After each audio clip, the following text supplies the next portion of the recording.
大家好，我是阿健，做一个温暖的厨师。在我们农村有一句老话，人到中年不得已，保温杯里配枸杞。原本想喝一碗养生汤，可别变成喝一碗硫磺水就要命了。活着靠自己，活长点也得靠自己，多学点没毛病。在挑选枸杞时，要如何快速辨别是否被榴莲熏制？记住这4个实用小技巧，轻松避开颜值陷阱。第一，观色泽。我手中这2碗，如果你在超市看到，你会买哪碗呢？是不是得选颜色好看的？可错就错在看颜值了。硫磺熏制过的枸杞往往颜色鲜红夺目，整批枸杞色泽均匀的近乎刻意，仿佛被精心染色，找不到丝毫深浅差异。这种高颜值反而暗藏玄机。过于一致的色泽正是硫磺处理的标志，而天然晾晒的枸杞多属暗红底色，部分区域甚至出现深褐发黑的自然色差，表面零性分布的白色碱性痕迹，实则是晾晒过程中洗出的天然物质，反而证明了它的清白自然之身。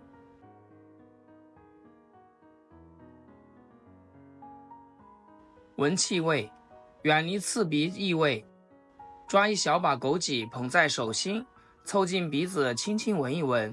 天然的枸杞闻起来就像刚晒好的粮食，带着一股淡淡的让人舒服的清香味，没有任何奇怪的味道。这股香味不浓不冲，就像大自然里散步时闻到的自然气息。要是你闻到一股刺鼻的味道，有点像过完年放完鞭炮后残留的火药味，或者是发酸发臭的腐败气息，那可千万要当心了。这些让人皱眉头不舒服的气味，很可能是硫磺熏制留下的坏记号。硫磺熏过的枸杞会因为化学物质残留带上怪味，这种枸杞吃了对身体不好，发现有怪味就赶紧放下别买。第三，看质感。用手轻握枸杞，优质天然枸杞干燥爽利，颗粒间互不粘连，而经过硫磺熏制的枸杞，表面往往残留化学物质，手感黏腻，甚至会在手上留下明显的红色迹象。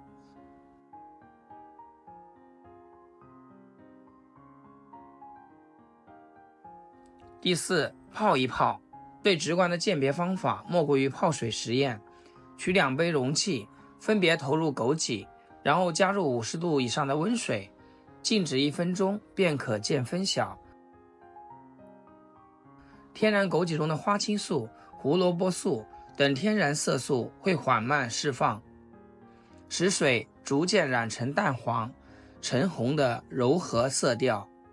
而经过硫磺熏制的枸杞，其色素结构遭到化学破坏，泡水后就会呈现出诡异的粉色。这种不自然的色彩如同警钟般警示着其中潜藏的健康隐患。试想，若将这碗异常的枸杞水饮下肚，那些残留的化学物质会对身体造成怎样的伤害，着实令人后怕。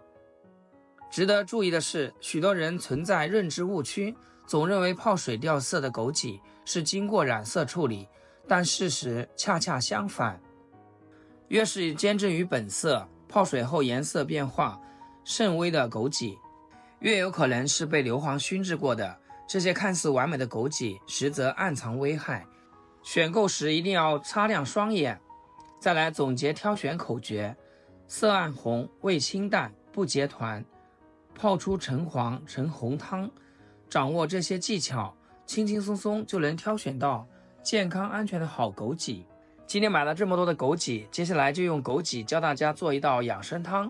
所有女性朋友们都要可以多吃点，特别是喜欢空调房久单的家人们，这个做法大家可要点赞收藏好哦。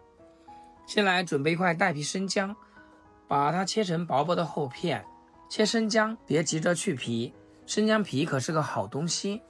中医里常讲姜皮辛凉，和生姜肉温性性子正好互补，保留着皮一起吃，既能发挥生姜的驱寒暖身作用，又不会因为太过燥热让人上火。然后再改刀切成丝，最后把它切成姜末，切好装入碗中。用擀面杖将生姜捣成汁水，这样子能够更好的释放出它的营养和香气。打成像视频中这样就可以了，然后倒入适量清水，把它搅拌均匀。如果时间充足，可以先放一旁浸泡5分钟，让生姜的营养成分充分的融合在水中。泡好之后的生姜水，用漏勺把它过滤到锅中，